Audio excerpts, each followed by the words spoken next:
अपना ये क्वेश्चन है पार्श्वक्रम संयोजन। और पार्श्वक्रम संयोजन के अंदर अपन तुल्य प्रतिरोध किस तरीके से निकालते हैं, प्रत्येक जो प्रतिरोध होता है उसमें धारा कैसे निकाली जाती है और परिपथ में कुल धारा कैसे निकालते हैं, तो वो देखते हैं।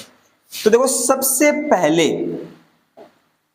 सबसे पहले अपन को कुल तुल्य प्रतिरोध निकालना है। और किसी भी चाहे श्रेणी क्रम हो चाहे पार्श्वक्रम हो, यदि उसमें क्वेश्चन सॉल्व करें तो उसका परिपथ एक बार बनाकर देख लेते हैं।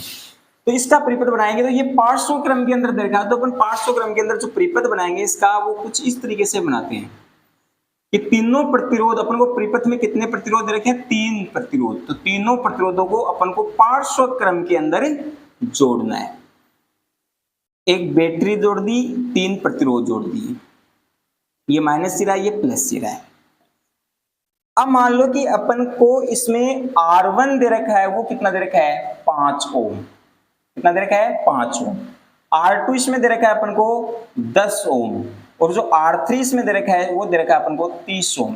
एक प्रतिरोध को अपने R1 मान लिया, दूसरे को R2 मान लिया और तीसरे को R3 मान लिया। अब देखते हैं इसके अंदर की जो धारा बहेगी, मान लो कि बैटरी ने प्लस सिरे से I धारा दी, तो यहां पर आने पर जो R1 प्रतिरोध में धारा जाएगी वो कितनी हो जाएगी I1, क्योंकि इसमें धारा के रास्ते अलग अलग है तो सब में अलग अलग धारा जाएगी। इसमें चली जाएगी I2 और इसमें चली जाएगी I3। और यहां से निकलकर फिर धारा जब वापस यहां मिलेगी तब वापस कितनी हो जाएगी कुल धारा I, और ये वापस माइनस सिरे के पास चली जाएगी।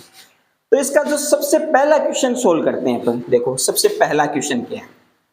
सबसे पहला क्वेश्चन इसके अंदर ये है कि तुल्य प्रतिरोध अपन को इस परिपथ का निकालना है। तो तुल्य प्रतिरोध क्या निकालना है, तुल्य प्रतिरोध। तो पहला क्वेश्चन अपने पास तुल्य प्रतिरोध निकालने का सूत्र होता है 1/R1। पार्श्वक्रम ये दे रखा है, तो पार्श्वक्रम के अंदर सूत्र है 1/RP। P का मतलब यहाँ पर पैरेलल यानी पार्श्वक्रम दे रखा है 1/R1 plus 1/R2 plus 1/R3। यहां से अपन को देखो 1/R1 5 दे रखा है, 1/R2 कितना दे रखा है 10 दे रखा है, और 1/R3 कितना दे रखा है 30 दे रखा है। इसका लघुत्तम कितना आएगा, लघुत्तम आ जाएगा 30। कितना आ जाएगा 30।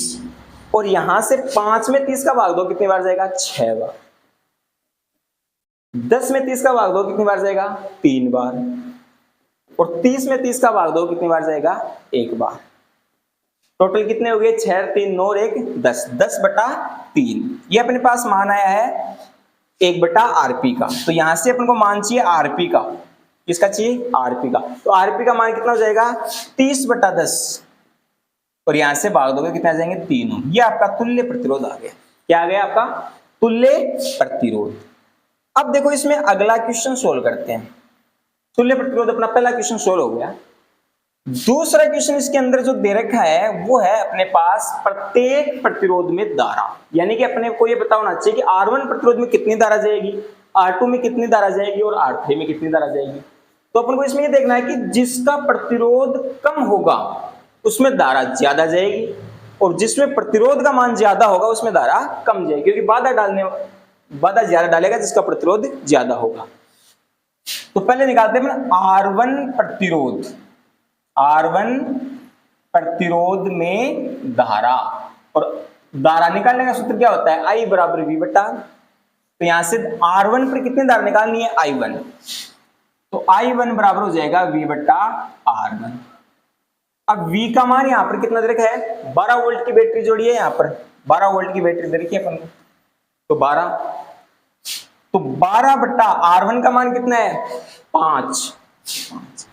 अब जब इसमें भाग दोगे तो कितने आ जाएंगे 2.4 एम्पियर। कितने आ जाएंगे 2.4 एम्पियर ये धारा जाएगी। ऐसे निकालेंगे अपन R2 प्रतिरोध पर धारा। कितने निकालेंगे I2, सूत्र सेम ही लगेगा V बट्टा इसमें हो जाएगा R2, क्योंकि R2 पर निकाल रहे हैं। तो अब देखो इसके अंदर जो धारा निकाल रहे हैं वो V का मान तो 12 है सेम, और R1 का मान यहां पर 10 हो जाएगा। तो इसमें भाग दोगे तो 1.2 एम्पियर आ जाएगी। ऐसे अपन R3 प्रतिरोध पर निकालेंगे, तो R3 प्रतिरोध पर धारा निकालेंगे तो इसमें क्या हो जाएगी I3 V बट्टा R3। 12 बट्टा इसमें R3 का प्रतिरोध का मान कितना देगा 30, तो इसमें भाग दोगे ये आ जाएगी 0.4 एम्पियर। कितने आ जाएगी 0.4। इस तरीके से अपन अलग अलग प्रतिरोध के अंदर धारा निकाली। अब देखो मैंने एक चीज बताई थी आपको कि जिस प्रतिरोध का मान जितना ज्यादा होगा उसमें धारा उतनी कम बहेगी, और जिसमें प्रतिरोध का मान जितना कम होगा उसमें धारा उतनी ज्यादा बहेगी। देखो इसमें प्रतिरोध 5 है तो इसमें 2.4 एम्पीयर धारा है, इसमें 5 से 10 हो गया तो धारा कम हो गई 1.2 हो गई, और फिर 10 से 30 हो गया प्रतिरोध का मान तो देखो 0.4 एम्पीयर धारा हो गई। ये तीसरा क्वेश्चन अपने सोल्व किया, दूसरा क्वेश्चन सोल्व कर लिया। अब तीसरा क्वेश्चन है अपना परिपथ में कुल धारा। अब कुल धारा का मतलब होता है कि जो टोटल धारा अपने निकाली उसको जोड़ देंगे। तीसरा क्वेश्चन अपन जो निकाल रहे हैं वो ये ले लेते हैं, परिपथ में कुल धारा, परिपथ में कुल धारा, परिपथ में कुल धारा। तो सबको जोड़ देंगे, I बराबर I1 plus I2 plus I3। I का मान कितना है 2.4, 2.4। I2 का मान कितना है 2.4, I2 का मान रहेगा 1.2 और I3 का मान रहेगा 0.4। सबको जोड़ दो, 2.4, 1.2, 0.4, इनको अपन को क्या करना है जोड़ना है। क्या करना है जोड़ना है।